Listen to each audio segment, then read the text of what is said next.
Hey, welcome to another one of my videos right here. In this video, I'm just going to make it short. We're just going to talk a bit about bladder snails. So as you can see in the middle, there's one right there. They can swim around in the water. They usually hang around like the glass, they'll go or anything. But this one's just floating on top right here.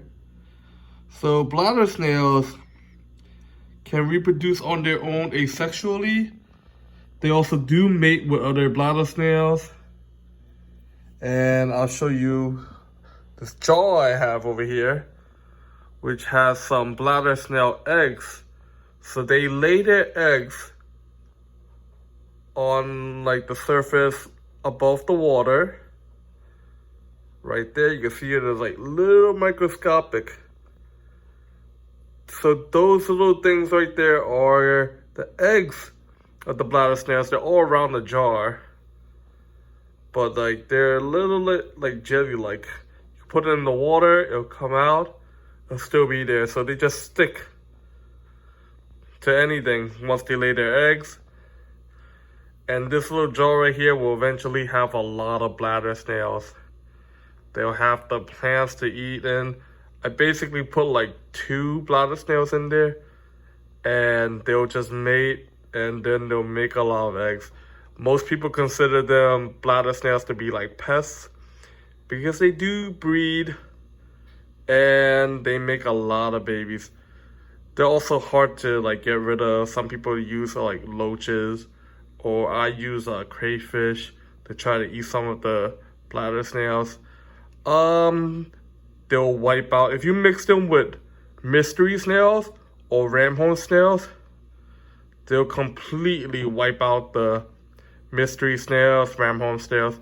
And if you put them with shrimp, they are competitive. Like they'll eat all of the food, leaving the shrimps with barely any food left. So it's competition. They'll outcompete the shrimp even for food. So they're not as great of a pet to have. But if you just isolate them in a little jar, they'll be fine. They will create a lot of babies. It's really not that hard too. Like out of all the snails, like the ramhorn snails, your best bet is to have at least like 2. Your mystery snails, you have to have 1 male, 1 female to mate. Bladder snails, they could be asexual. So if you have 1 bladder snails, they could produce a lot of kids on their own. Obviously, they do well with more other bladder snails, but yeah, 1 is plenty enough. Some people use assassin snails for the sole purpose of eating all these little bladder snails.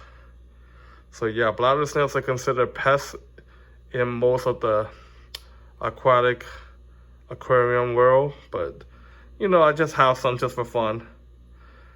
Out of all my pests, like I think the easiest thing to keep would be a bladder snails. And some people, they don't even want to keep them. They want them all gone. So just to show you, yeah, just my little jars right there. Have some bit of plants.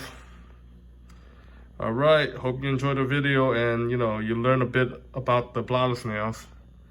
All right.